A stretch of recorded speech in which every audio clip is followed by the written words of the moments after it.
Okay, aloha, I'm Coral Balubar. I'm the literacy resource teacher at Waiāhole Elementary, and we're one of those small schools that Blake was talking about with one teacher per grade level. So to my right is Nikki Morishige. She's our third combo classroom teacher. And after her is Wendy Matsuzaki, our very supportive principal. And the title of our presentation is Increasing Our Flying Range. And I promise as the presentation goes along that you'll understand that title a little bit more. But we wanted Wendy to start off, kind of give you some background of Waiāhole and the collaboration that goes on there. Thank you, Coral. I first wanted to take some time to thank Shauna and Nani and the other Nani and all the teachers that we work with, because you guys have such a huge heart for servicing us. And we truly, really do appreciate that. Every time I've met with Nani, it's like, it's such a good collaboration because I get to tell her what I see as my vision, and then she makes it work. And earlier, Shauna was sharing some Olelo Noel. So one of the proverbs that I really take to heart, and I don't know the Hawaiian words for it, but it's the tail flies the kite. And the translation is that a leader is great or does great things because of the people that follow. So I really live that. It's not something that I openly share with my teachers. It's probably the first time they've heard it. But I think our schools are really great because of the people. And the collaboration with LIS makes it even greater, even better for us. So thank you to LIS. I have my notes on my hands. We're all nervous, so please be patient. We were super happy when Kea'au took a little longer.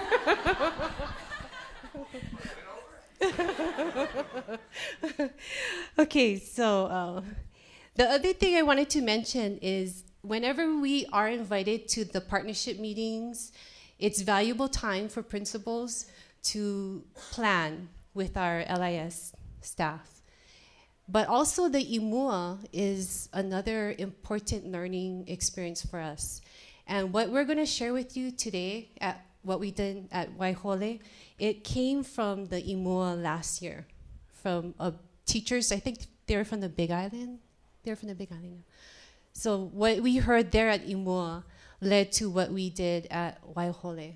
So thank you also for inviting us to these sharings. So first off, Waiāhole is the opposite of Kea'au. We are a very, very small school, and we're known to be a small school.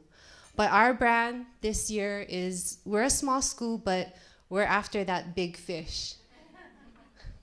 So in the DOE, everybody is focused on Strive High. So in our school, we made that commitment to focus everything that we do so that we can focus on striving high for all of our students. And just a little bit about our what do you call that? The picture. Logo, yeah, thank you, our logo. So in the right-hand side is the Hole. So Waiāhole is known for the Waiāhole. And it's a fish that lives in the salt water, but for whatever reason in Waiāhole, it swims in the fresh water. And the kalo is also there because the kalo is symbolic of the children. And the way I understand it, the only way that you can grow kalo is from an adult. And the babies grow from the base or the root. So that's our logo for Waiāhole. Our vision is to seek excellence. And at our school, I feel like, everything that we do try to do the best we can with what we have. We are a very, very small school, so the LIS support that we get helps us to seek that excellence and to attain it. And our mission statement, of course, it's to prepare our students to be college and career ready. And I think that's pretty much everybody's mission right now. Our demographics. So when you hear about Waiāhole, we're small, but this is how small we are. We have 77 students from preschool to 6th grade. And being small is very nice because you know every single student and you know all the parents and all the learning history and background, but it has its challenges. And Nikki this year has a combo class of 2nd and 3rd graders. And you know the Common Core, the cluster is K-2 and 3rd through 5th. So she's straddling 2 clusters with her class. And later on, you're going to hear from Nikki and Coral how that support from LIS really, I think, boosted Nikki's morale. Because in the beginning, during summertime, when she was trying to plan out her year, it was very stressful. But having Coral as a partner has really helped her out this year. We have 72% free reduce, so we are a Title I school. And about 55% are part Native Hawaiian students, but we actually project our numbers are higher, like more in the 75 to 80 range. 18% of our students are in special education, and we have 4% ELL, so very small. And although we are a small school, when I first came in, we were the last school. We were at the bottom in our complex area, if not the Windward District, but it motivated us to work really hard. And because we were a small school, we could get to know every single student, knew what they needed and what interventions we could provide. So we are proud to say that we are Strive High Continuous Improving School with a score of 295. And our HSA reading score is 82%. And our students are very strong in reading. And I think it's in part to what our teachers do early on, emphasizing reading and literacy in writing.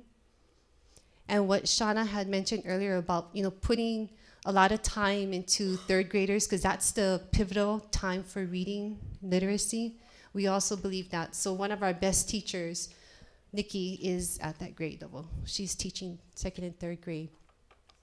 And our math, we're at 59%. And science, ooh, ouch, we're 19%. So we need to work on that. And I'm glad we heard from Kea'au what they did with their science program. Because, when you work with LIS, there's never a menu, right? They never give you a list of things that they can do. It's like if you ever went to Sushi Sasabune, they never give you a menu. You just sit there and the sushi boss makes your sushi for you, right? So I'm glad that we got to hear from Kea'au. And our chronic absenteeism rate is 18%. So in a nutshell, that's Waiāhole. And the pictures that I share with you, it's part of our corn planting. Our annual corn harvest takes place every year around September, October, November. And it's a community member who comes in and does a corn planting and then a harvest with our students. But in our school, we really believe that we make a difference every day. Everything we do, we make a difference, and that we're planting seeds right now. So I'm going to hand it over now to Coral. She's going to share with you. Thank you. So we wanted to start off with a video. It's called Lessons from Geese, and it might help you understand the title a little bit better.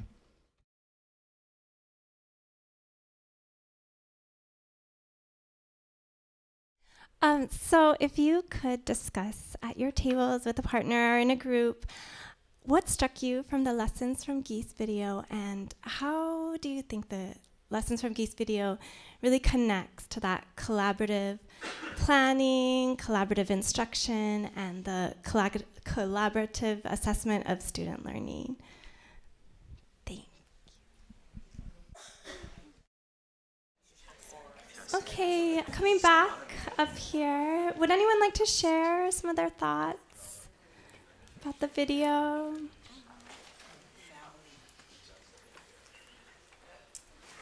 Well, we've got a complex PD day coming up, and while I see the value in this for a staff, we're thinking maybe we'll show it to everybody, because we do try to fly together as a complex, not just as our individual students. Yeah. collaboration needed at every level, right? And we're as little as you, so she's not. So collaboration, the chance to get together with our colleagues in another school is a treat, because otherwise what we have is vertical articulation, but that's it, right? Because there is no other third grade teacher or fourth grade teacher. I got your email, so I can send you the link to the video, no problem. Any other thoughts? Okay, so like I introduced earlier, this is Nikki Morishige, and this year, Nikki and I really got to work on this goal of implementing this co-teaching model. And within that model, we were able to collaboratively plan, collaboratively teach, do that instruction piece, and even collaboratively assess student learning. And so today's presentation, we just really wanted to show you all of those different parts of our collaboration, kind of give you a glimpse of the model and how we experienced it, some of the pieces that we had to put in place for it to be possible, and then also some of the benefits that we were noticing both for ourselves as teachers and educators and also for our students. So to give you that glimpse of each kind of part of our collaboration, we have different videos, and this one is a video of our collaborative planning, an example of one of our collaborative planning conversations. Okay, so what did you think about today? How the lesson went? I think it went really well. I think they kind of got it. They understood what the moral was of the story. Yeah. And it seemed like they were really able to show the evidence as well with that main event. They could really pick out those main pieces that supported their thinking. Yeah. And I think that's important because it shows that they're also able to summarize and then even that skill of determining the importance. Yes, the important parts. Yeah. So we were talking last time about kind of what to do, because right now we're teaching questioning and all the kinds of questions you can have, but we haven't taught them how to answer those questions. So what are you thinking about how we might do that? I know you were saying something about the literature circles, and then how we can use that questioning skill and then having that discussion, like allowing them to have that discussion, finding the answer together. Yeah, okay. So that'll be good. So we'll kind of teach them how to ask the questions so they have a variety of questions to kind of start their discussions for their lit circles. I like that. And questions that'll really help them dive deep into understanding the events and the characters. Yeah, because that's the kind of discussions we want them to have, so that makes sense. I like that.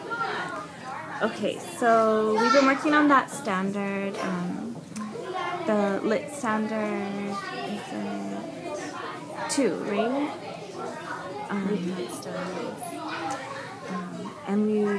So today we taught the moral and lesson piece of the standard and asking questions that help us think about, or help us to understand what the moral or lesson could be.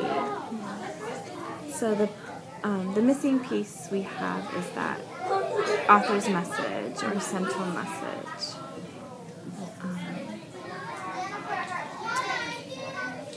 So we're having a hard time kind of differentiating between the 3. But I found something today, I don't know if it seems like it helped me to kind of clarify the difference at least between moral and lesson. And that was that a moral kind of comes at the end of the story after you've synthesized all the pieces. The whole story. Yeah. Whereas a lesson could be throughout the story.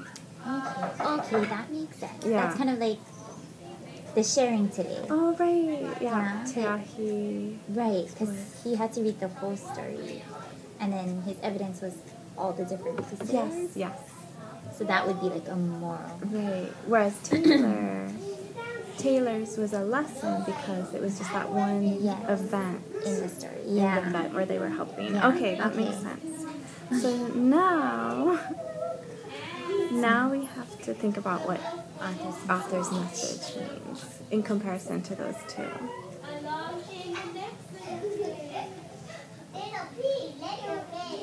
I was just kind of looking up the definition for the author's message, and I think it's kind of like the way they differentiate it is that it's not necessarily a lesson, it's more just what the author believes. So the author's beliefs that they've shared through the story. Okay, so a moral is the lesson at the end of the story. A lesson can be taught throughout at different points in the story. At any point in the story.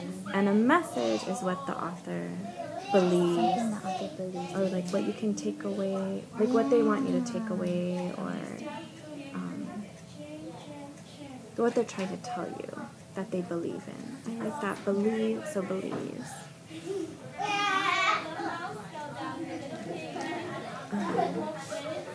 So that's our lesson for tomorrow. Okay, is the author's message. Okay, so what would our goal sound like? I think we should keep it the same or similar to what we did today. So readers ask questions to understand, and instead of putting moral or lesson, maybe we can replace that with the author's message. Perfect. Yeah, that's good scaffolding. Yeah.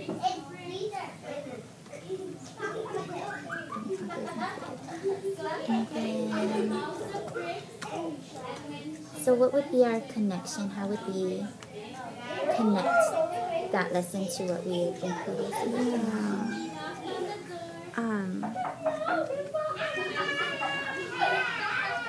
Well, we want to introduce the goal to them, and then, well, can an author's message can still be a lesson or moral? It could, right? So, is that the connection piece that we say something like? Sometimes, after we introduce the goal and define author's message, or kind of tell them that an author's message is what they're telling us, then we go on to say, like, sometimes the author's message is a lesson or moral. Okay. But it can also be something that the author believes. Yes. Right, so bringing those two pieces together. Yes. Okay, yeah. That makes sense.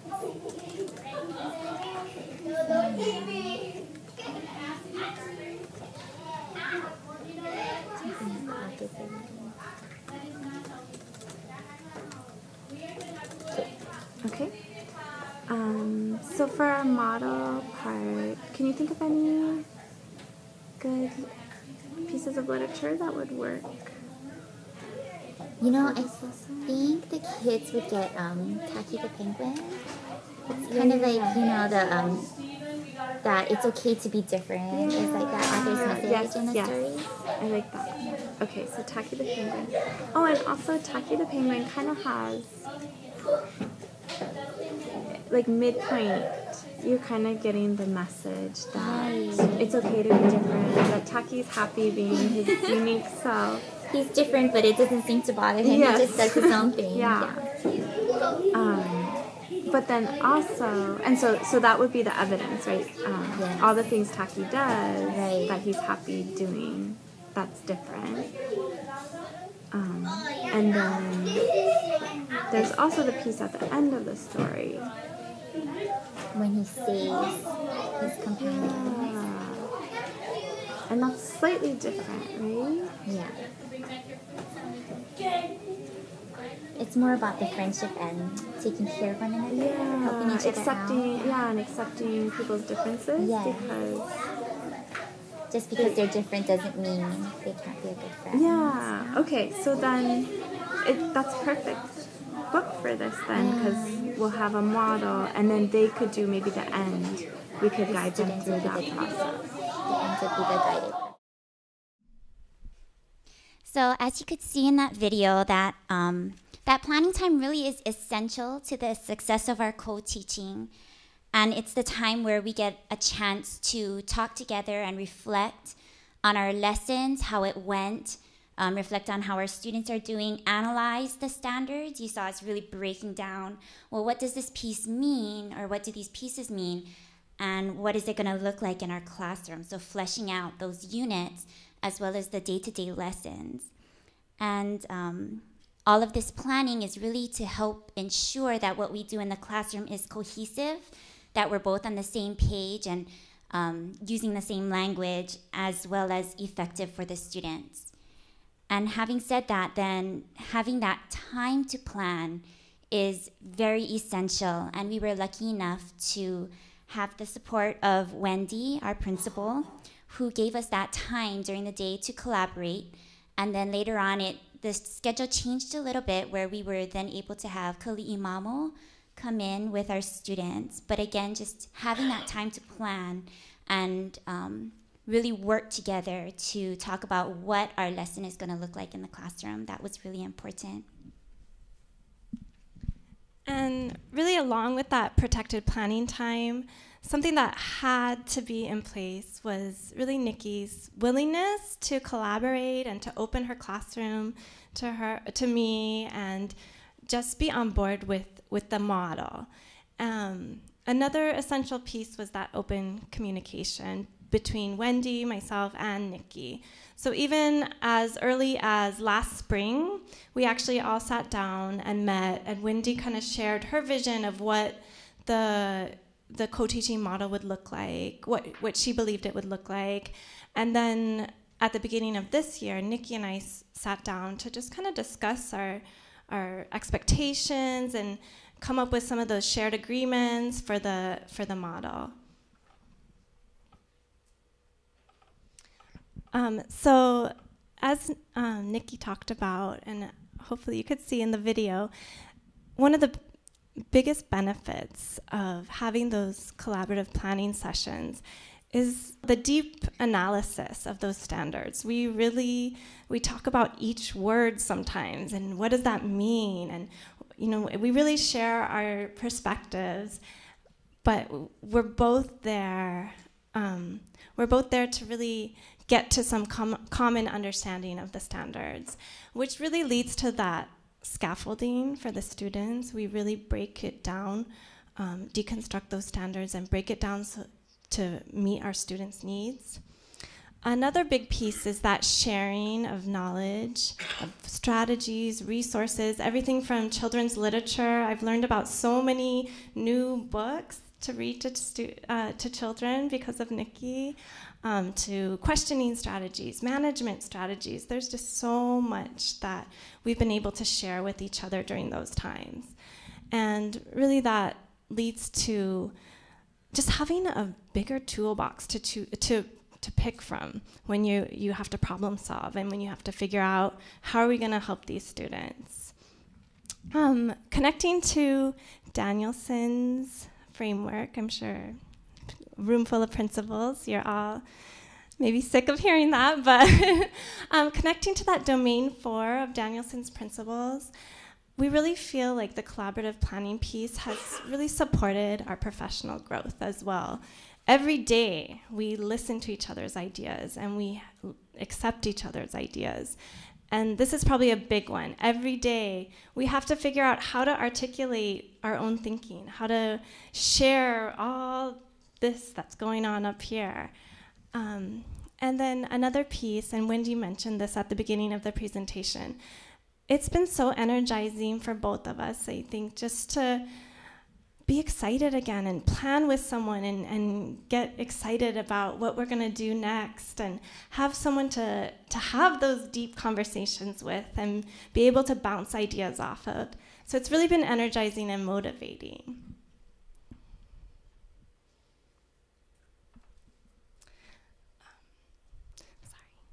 So this is the next part of our collaboration, is that instruction piece. So we wanted to share just an example of one of the lessons that we've co-taught.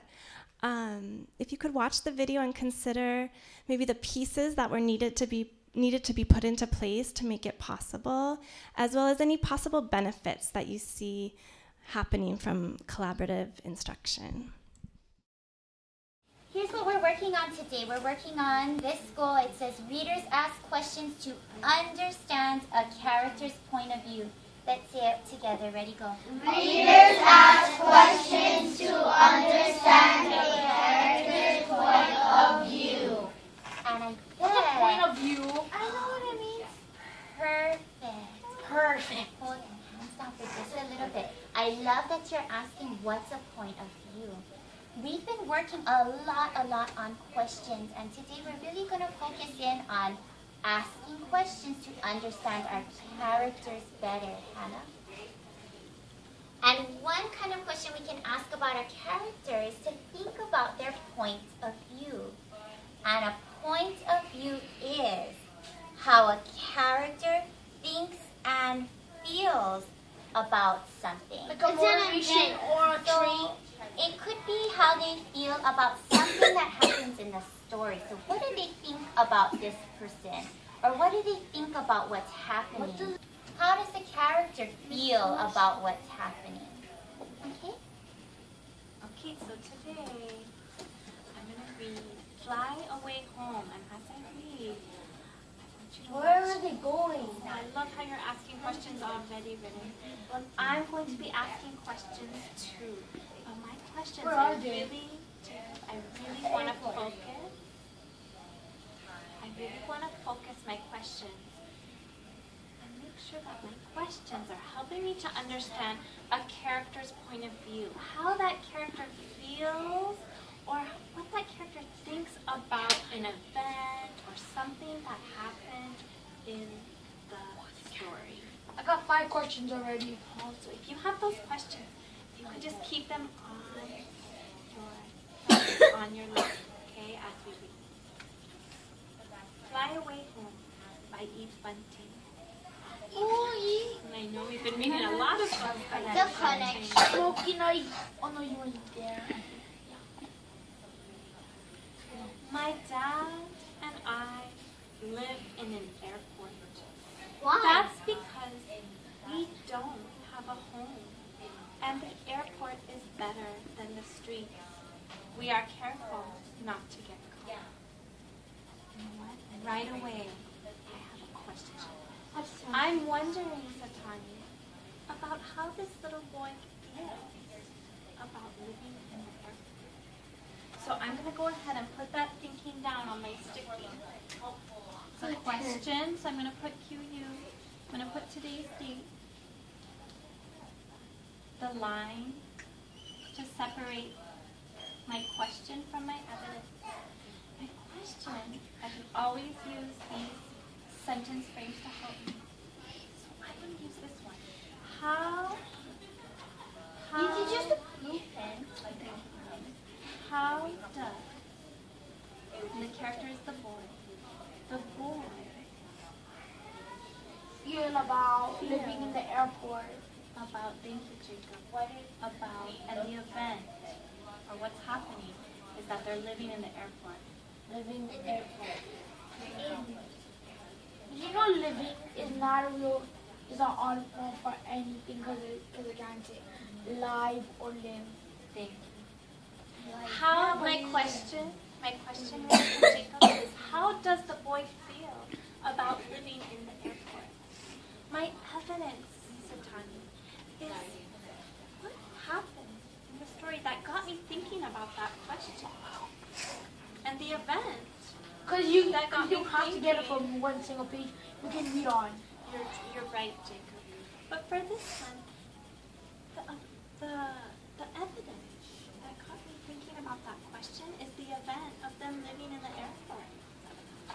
So I'm going to put, for my evidence, and I'm going to use quotations because I'm going to take it directly from the book or the text. My dad and I live in an airport. Once, a little brown bird got into the main terminal and it couldn't get out. It fluttered in the high, hollow spaces. It threw itself at the glass, fell, panting to the floor, flew to a tall metal girder, and perched there, exhausted. Don't stop trying, I told it silently. Don't, you can get out. For days the bird flew around, dragging one wing. And then it found the instant when a sliding door was open and slipped through. I watched it rise. Its wings seemed okay. Fly, bird, I whispered, fly away home. So she's talking to the bird. Ready? Remember, I love how you have those questions. Remember how we were focusing on thinking about the character's point of view, Satan? And I want you to remember how Kumokoro asked that question using one of these sentence frames. She had said, how does the boy, how does the boy feel about living in the airport? So we want you to think about the events happening in the story now. And we want you to think of a question about one of the characters' point of view of that event. When you've got it, put your thumb up on your lap. And quiet voices, ready, knee to knee and eye to eye, and tell your partner what you're wondering about your character's point of view. And don't forget to tell your evidence.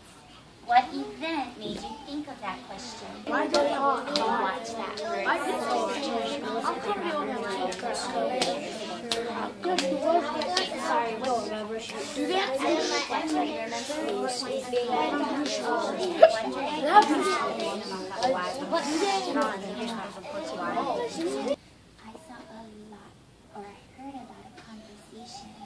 about the characters, the boy's point of view, and I saw a lot of people looking up here to use the sentence frames. Awesome job. Hannah, would you like to share?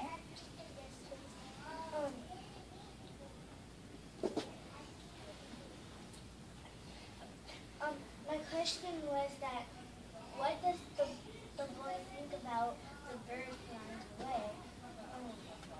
And then my evidence is that he encouraged the bird to go home, and that made me think that maybe he wants to have a bird, or he wants to. When you return to your seats today to do your independent reading, Amber, your job is to really think about the character's point of view. How does that character think and feel about events or other things in the story? Remember to record your question and your evidence on Our kids really love that questioning strategy, as you could see in the video.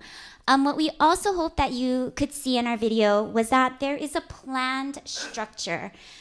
And we did this very purposefully because we realized the potential of having two teachers in the classroom. So the way we planned our lesson is as you notice, we took turns throughout the lesson, so not one person does the whole piece, but we alternate back and forth. And we kind of thought about brain research and how it shows that giving students a mini brain break, so that mini brain break being listening from one speaker to the next, allows them to focus in and extend their attentiveness, and it helps to keep them engaged in the learning.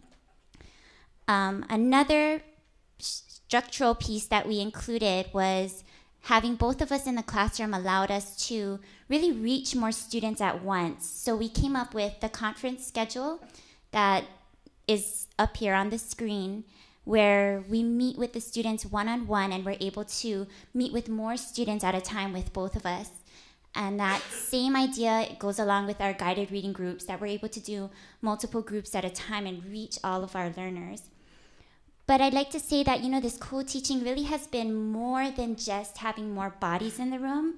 It's really because we've had that planning time, and we've come to this common understanding of what the standards are, what they look like, what they mean, what we expect for our students. And we're also using a common language to speak to our students about these standards or help them reach this goal, that I think together we're much more effective when we meet with our students and when we do the lesson together. So these are some of the benefits that we found for ourselves as teachers. One of the big ones is that risk-taking, trying something new. And it's always easier, even presenting, to do it with someone.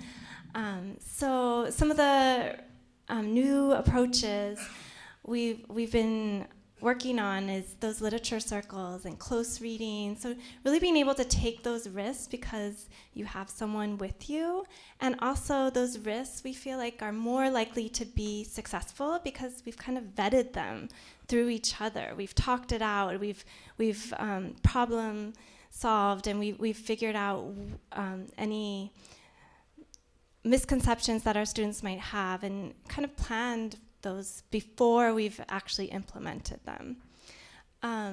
Another big thing about instructing together, and I think this was mentioned in the previous presentation, is not only do we get to plan together and share strategies when we're planning, but we get to see it in action. I feel like I get to see good teaching every single day. I learn something from watching Nikki constantly, and we really just are able to not only talk about it, but see it from each other and just learn and expand our strategy, our repertoire of our strategies that way.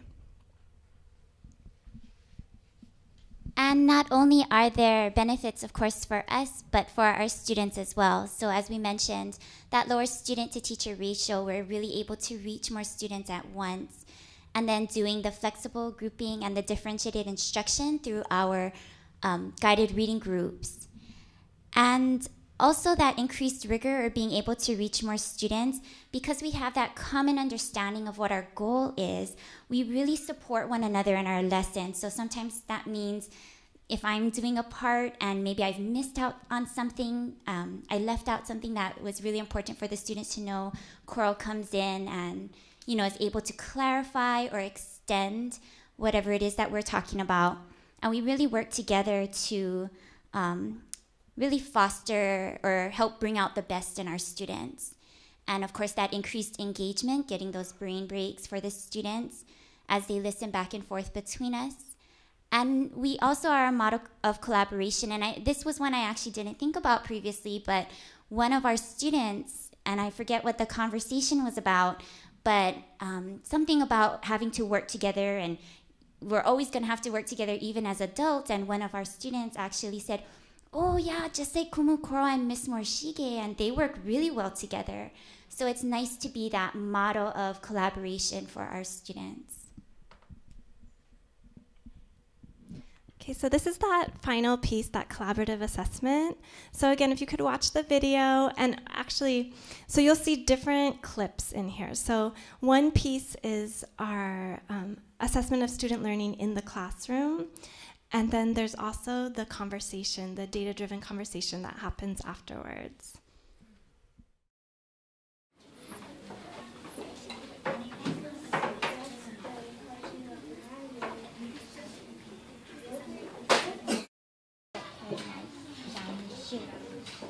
And your evidence? See how shiny they are? Before I put them down, I make them. So you're wondering why she licked them. Why would she do such a thing? Oh, great question. So what's your star for today? What do you think that you did really well today? Could be with your reading or with your thinking.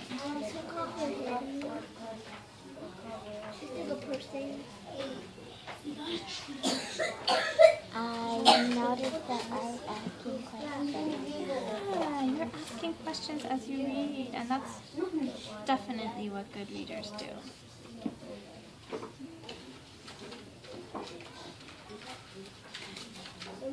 You know what I'm going to add to your star as well? Not only are you asking the questions, but then you have that evidence.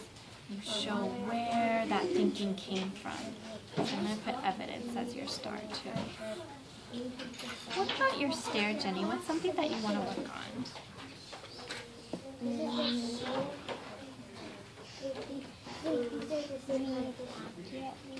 Oh, can you explain that? Meaning, have to, what? Look at the word before I say it. Oh, and make sure that it sounds right, it makes sense before you decide upon if that's the word. I like that. I noticed too when you read the word, was it back here, followed? Oops, sorry. I think it was on this page. I think you said, first you said, then we front, and then I could see you thinking, wait, that doesn't make sense, and you corrected yourself. You were able to check so fast that I wouldn't even notice, but you were able to check yourself and say, no, it doesn't make sense to call it front. That word is followed, and you were able to self-correct. So actually, I'm going to put that on your star side, that you were able to self-correct by thinking, that doesn't make sense if it's front, but followed makes sense. Another stair that I think you might want to work on, and it's kind of a fun one, is when you have that dialogue. Remember we talked about how you can kind of change your voice to sound like the character when you're reading their words, when you're reading what they're saying.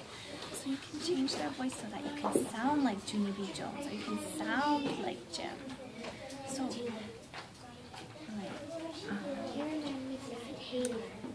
let's see. So even if I was wanted to talk like Junie B. Jones here, I would say, "Hey, watch it," and I could sound like Junie B. Jones. Do you want to try it?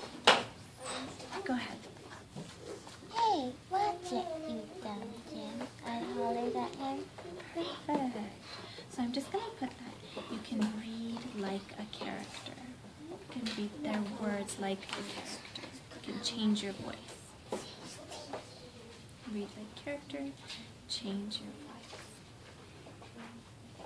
Thank you, Jenny. I have a question. I wonder what, and I'm going to look at that. I'm going to look at the frames. Do you remember the frames up on the board? Do you see it? How does this character feel about his toy?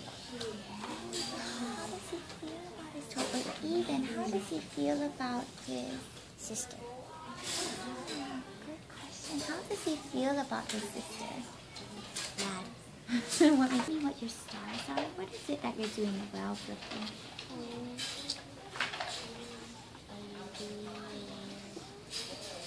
I'm just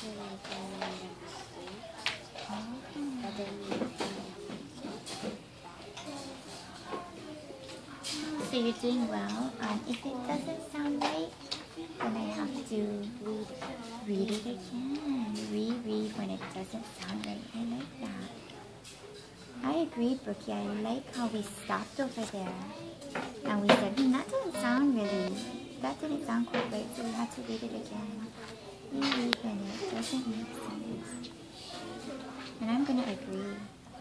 I agree that that's something that you're really working on. What is something you want to work on? What is your stairs?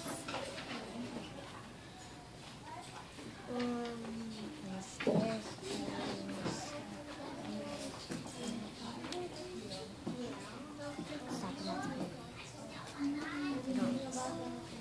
You don't like to stop at the period? Can you show me how you read this part? When I don't have anything to do, I play with her. When we have a good time, but sometimes she...